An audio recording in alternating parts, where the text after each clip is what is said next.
Assalamualaikum warahmatullahi wabarakatuh. Perkenalkan, nama saya Zeni Ananda Agnesita dari kelas 4F dengan NIM 23415952.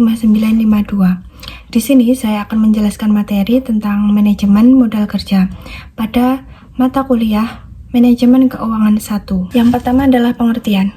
Manajemen modal kerja merupakan suatu pengelolaan investasi perusahaan dalam aset jangka pendek atau current asset.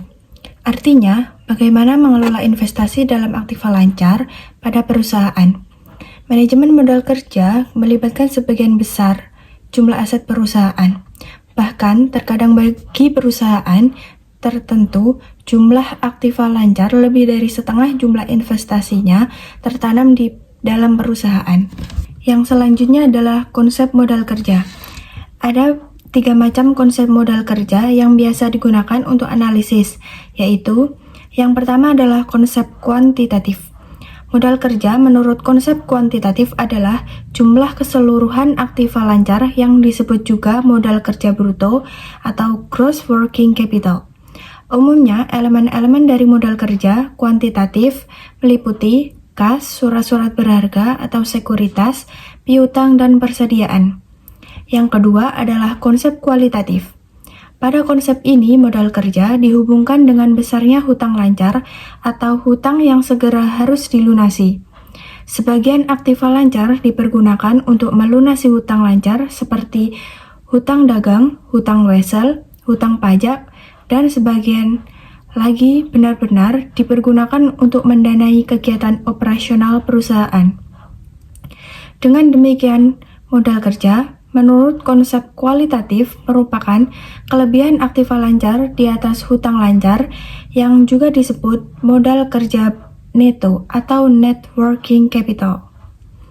Yang ketiga, konsep fungsional. Konsep fungsional mendasarkan pada fungsi dana yang digunakan untuk memperoleh pendapatan.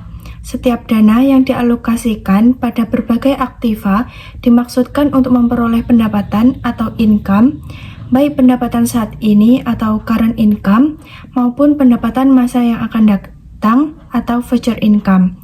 Konsep modal kerja fungsional merupakan konsep mengenai modal yang digunakan untuk menghasilkan current income. Selanjutnya adalah jenis modal kerja. Jenis modal kerja ada 2. Yang pertama adalah modal kerja permanen atau permanent working capital. Modal kerja permanen yaitu modal kerja yang ada pada perusahaan untuk dapat menjalankan fungsinya. Modal kerja ini terdiri dari 1. Modal kerja primer atau primary working capital. Modal kerja primer merupakan jumlah modal kerja minimum yang harus ada pada perusahaan untuk menjaga kontinuitas usahanya atau modal kerja yang secara terus-menerus diperlukan untuk kelancaran usaha. Yang kedua, modal kerja normal atau normal working capital. Modal kerja normal adalah modal kerja yang dibutuhkan untuk menyelenggarakan proses produksi yang normal. Jenis modal kerja yang kedua adalah modal kerja variabel atau variable working capital, yaitu modal kerja yang jumlahnya berubah-ubah sesuai dengan perubahan keadaan. Modal kerja ini terdiri dari 1. Modal kerja musiman atau seasonal working capital. Modal kerja yang jumlahnya berubah-ubah disebabkan oleh fluktuasi musim. Yang kedua adalah modal kerja siklis atau cyclical working capital. Modal kerja yang jumlahnya berubah-ubah disebabkan oleh fluktuasi naik turunnya perekonomian. Yang ketiga adalah modal kerja darurat atau emergency working capital. Modal kerja yang jumlahnya berubah-ubah karena adanya keadaan darurat yang tidak diketahui sebelumnya, misalnya adanya pemogokan buruh, banjir, dan lain-lain. Selanjutnya adalah komponen modal kerja. Yang pertama adalah kas. Kas adalah nilai uang kuntan yang ada di perusahaan untuk membelanjai seluruh kegiatan operasi perusahaan sehari-hari. Yang kedua adalah surat berharga. Surat berharga adalah aset keuangan yang diterbitkan oleh perusahaan, yang dapat digunakan untuk mendanai kegiatan operasional dan memenuhi kewajiban jangka pendek. Yang ketiga adalah piutang. Piutang adalah kekayaan atau aktiva perusahaan yang timbul sebagai akibat adanya politik penjualan kredit. Yang keempat adalah persediaan atau inventory. Persediaan merupakan bagian utama dari modal kerja yang setiap saat mengalami perubahan. Yang terakhir yaitu yang kelima adalah utang lancar. Pengembangan modal kerja yang baik dan menguntungkan akan memperlancar pembayaran utang. Faktor yang mempengaruhi kebutuhan modal kerja. Modal kerja perusahaan dipengaruhi oleh 9 faktor, yaitu yang pertama adalah volume penjualan. Perusahaan membutuhkan modal kerja untuk mendukung kegiatan operasional pada saat terjadi peningkatan penjualan. Yang kedua adalah faktor musim dan siklus. Fluktuasi dalam penjualan yang disebabkan oleh faktor musim dan siklus akan mempengaruhi kebutuhan akan modal kerja. Yang ketiga adalah perubahan dalam teknologi. Jika terjadi pengembangan teknologi, maka akan berhubungan dengan proses produksi dan akan membawa dampak terhadap kebutuhan akan modal kerja. Yang keempat adalah kebijakan perusahaan. Kebijakan yang diterapkan oleh perusahaan juga akan membawa dampak terhadap kebutuhan modal kerja. Yang selanjutnya adalah yang kelima, besarnya perusahaan. Baik dalam ukuran aktiva maupun dalam ukuran penjualannya akan mempengaruhi tingkat kebutuhan akan modal kerja. Yang keenam, kegiatan perusahaan. Jenis kegiatan perusahaan akan mempengaruhi besarnya modal kerja. Untuk perusahaan dagang, jumlah aktiva lancar akan lebih besar dibanding dengan aktiva lancar yang dimiliki oleh perusahaan manufacturing. Yang ketujuh, tersedianya kredit.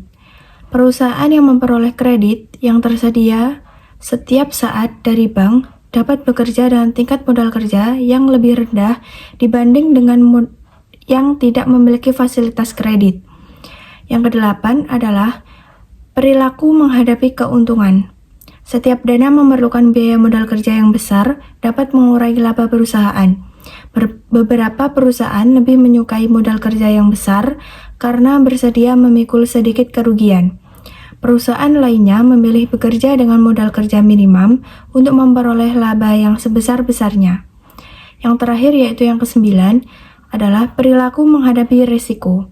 Semakin besar modal kerja, terutama uang kas dan alat-alat lancar, semakin kecil risiko tidak likuidnya perusahaan. Sumber-sumber modal kerja. Berikut ini beberapa sumber modal kerja yang dapat digunakan, yaitu yang pertama, hasil operasi perusahaan adalah jumlah net income yang nampak dalam laporan perhitungan laba rugi ditambah dengan depresiasi dan amortisasi. Jumlah ini menunjukkan jumlah modal kerja yang berasal dari hasil operasi perusahaan. Yang kedua, keuntungan dari penjualan surat-surat berharga atau investasi jangka pendek merupakan salah satu elemen aktiva lancar yang segera dapat dijual dan akan menimbulkan keuntungan bagi perusahaan.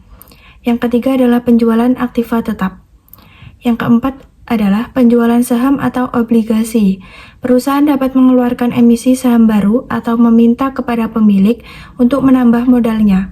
Juga dapat mengeluarkan obligasi atau bentuk utang jangka panjang lainnya untuk memenuhi kebutuhan modal kerjanya. Yang kelima, sumber lainnya. Bisa dari pinjaman dari kredit bank, bisa dari pinjaman jangka pendek lainnya, atau utang dagang dari supplier, dan lain-lain. Manfaat modal kerja. Yang pertama adalah melindungi perusahaan terhadap krisis modal kerja karena turunnya nilai dari aktiva lancar. Yang kedua, membayar semua kewajiban tepat pada waktunya. Yang ketiga, menjamin kepemilikan kredit perusahaan yang semakin besar dan memungkinkan perusahaan untuk menghadapi bahaya atau kesulitan keuangan yang mungkin terjadi. Yang keempat adalah memiliki persediaan dalam jumlah yang cukup untuk melayani para konsumennya.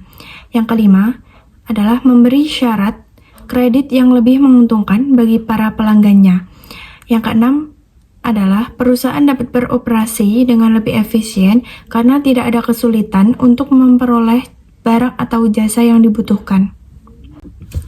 Yang terakhir adalah kebijaksanaan modal kerja, yaitu kebijaksanaan untuk mencari sumber pembelanjaan sehingga diperoleh biaya dana yang paling murah tergantung dari keberanian seorang manajer dalam mengambil risiko.